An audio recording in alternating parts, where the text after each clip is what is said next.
Bonjour à tous, voici l'histoire du petit Nicolas, le chouchou à la poisse.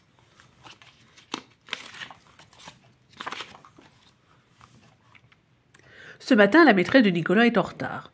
Dans la cour, les garçons attendent. Oh, je suis sûr qu'on va avoir une remplaçante, râle Rufus. Et moi, je suis sûr qu'elle sera vieille et moche, lâche Eudes. Eudes se retourne et découvre une maîtresse vieille et moche qui le regarde d'un air sévère. Les enfants rentrent en classe et la remplaçante s'installe au bureau. « Elle a au moins 100 ans !» glisse Maxent à son voisin. « Comment ?» postillonne la vieille maîtresse. « Vous me ferez le plaisir de parler plus fort, je suis un peu dure d'oreille. Ouvrez vos cahiers, leçon de géographie. » Aussitôt Agnon, le chouchou, bondit de sa chaise. « Je vais chercher la carte, dit-il. »« Qu'est-ce qui vous prend de vous lever sans ma permission ?» se fâche la remplaçante. « Je vais chercher la carte, » répète Agnon en criant. « Je vois que j'ai affaire à une forte tête. Votre nom ?» Agnon. « Armand ? Très bien, retournez à votre place et ne vous faites plus remarquer. » La remplaçante pointe alors son doigt vers le cancre de la classe. « Et vous, comment vous appelez-vous ?»« Clotaire, madame. »« Parfait, Hilaire. Allez me chercher cette fameuse carte. » Ravi, Clotaire court chercher la carte à toute allure.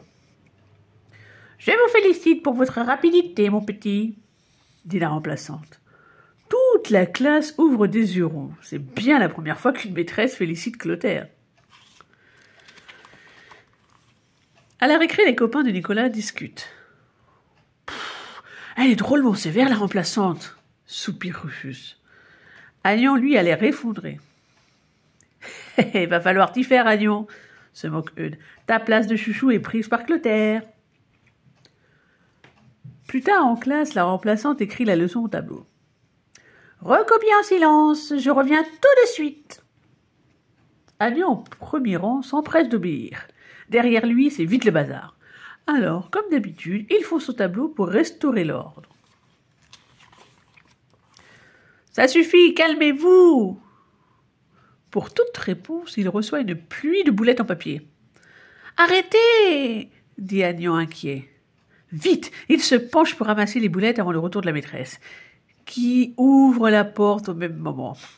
« Eh bien, bravo Armand, vous faites encore le pitre ? Allez tout de suite au coin. »« Ah non, c'est pas juste !» craque Agnon. « Et en plus, vous osez protester. Donnez-moi votre carnet, vous aurez un mot à faire signer par vos parents. » Le garçon en reste bouche bée et toute la classe avec lui. Un mot sur le carnet d'Agnon, mais c'est du jamais vu. Et pour couronner le tout, la remplaçante efface la leçon du tableau et annonce. « Je suppose que vous avez fini de recopier. Vous aurez une interrogation écrite sur la leçon demain. » Après l'école, Nicolas et ses copains rentrent chez eux, la mine sombre. « Ah, personne n'a eu le temps de recopier la leçon, » soupire Nicolas. « Et demain, c'est zéro assuré pour tout le monde. » Mais soudain, le visage du garçon s'éclaire. « Sauf Agnon, il faut qu'il nous aide, c'est notre seule chance. » La petite bande galope vers Agnon qui marche seul sur le trottoir.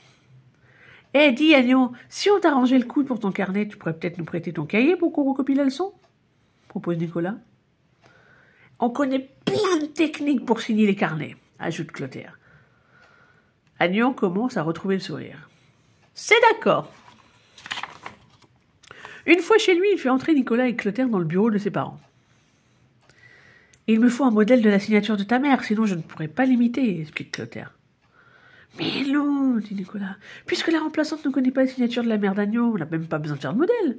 Donc on peut faire n'importe laquelle, elle n'y verra que du feu. » L'affaire est vite réglée. Sur le seuil de sa maison, Agnon donne son cahier de leçons à Nicolas. « Ah, c'est chouette de m'avoir aidé pour la signature, » dit-il. « Toi aussi, t'es un chouette copain, » lui répond Nicolas. « Ça, c'est bien vrai, » confirme Eudes en lui donnant une tape sur l'épaule. Agnon regarde ses nouveaux copains s'éloigner, un grand sourire sur les lèvres. Il fait partie de la bande maintenant. Le lendemain, la bande se retrouve dans la cour de l'école. « Elle était dure à retenir, cette leçon de géographie, » dit Rufus. « Moi, j'ai dû la relire tellement de fois pour la comprendre que je l'ai apprise par cœur sans faire exprès, s'étonne Clotaire. Dans la classe, Geoffroy, pour la première fois, va s'asseoir à côté d'Agnan. Et pendant le contrôle, il s'aperçoit qu'Agnan est en train de dessiner au lieu de travailler. « Hé, qu'est-ce que tu fais ?» chuchote-t-il. « J'ai fini, alors je m'occupe. Regarde ça !» Agnan tend son dessin à Geoffroy. C'est un portrait de la remplaçante en sorcière.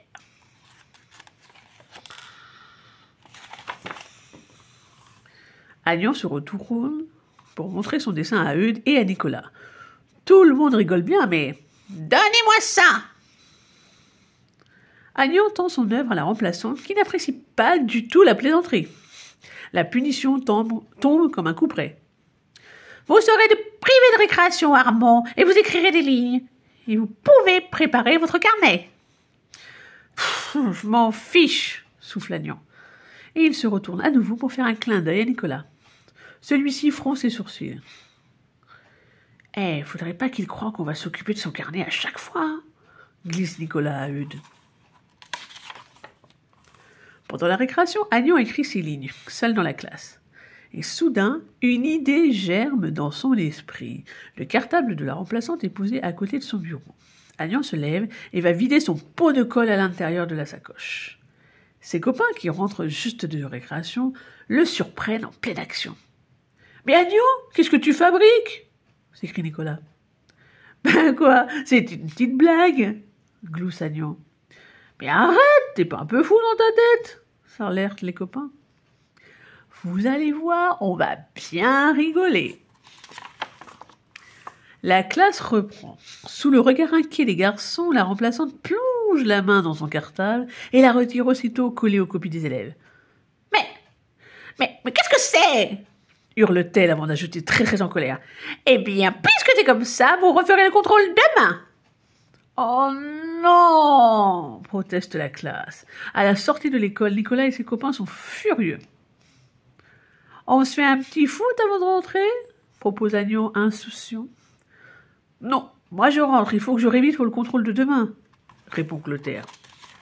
« Ah, quel chouchou !» lâche Agnan. « Et vous les gars ?»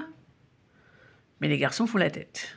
« Vous m'en voulez pour la blague ? Mais c'était drôle pourtant. »« Tu trouves ça drôle, toi, qu'on soit obligé de refaire le contrôle ?» s'emporte Nicolas. « On ne veut plus de toi dans la bande. T'es en train de mal tourner !» décrète Eudes. Et tous tournent les talons, laissant Agnan tout seul sur le trottoir. Le lendemain, les enfants sont accueillis par le bouillon, le surveillant de l'école. « Votre maîtresse est en retard, » annonce-t-il. « Allez l'attendre là-haut. » Dans la classe, les enfants forment de petits groupes et bavardent, sauf Clotaire qui révise sa leçon. « Bonjour les enfants !» fait alors une voix mélodieuse. La maîtresse est revenue. Vite, chacun court à sa place habituelle. Elle dit alors, le plus naturellement du monde, « Agnan, va me chercher les craies ?» Clotaire est déçu. « Mais mademoiselle, c'est moi qui... »« Ah, tu ne vas pas commencer, hein, Clotaire ?» se fâche-t-elle aussitôt. « J'y vais !» lance Agnan en sautant de sa chaise, content d'être redevenu le chouchou. « Bon, reprenons la leçon d'histoire, poursuit la maîtresse. « Mademoiselle, et le contrôle ?» demande Clotaire désemparé. « Quel contrôle ? Bon, écoute Clotaire, arrête de m'interrompre ou je t'envoie au coin. » Ah, c'en est trop pour Clotaire. Il éclate en gros sanglots. « Mais enfin, qu'est-ce qui lui prend ?» lâche la maîtresse étonnée. Et Nicolas rigole. « Ça doit être la joie de vous revoir, mademoiselle. » « Eh bien, soupire la maîtresse, je vois que rien n'a changé durant mon absence. » Et voilà la fin de l'histoire. N'hésitez pas à venir liker et surtout à vous abonner, ça fait toujours plaisir. Merci et à la prochaine.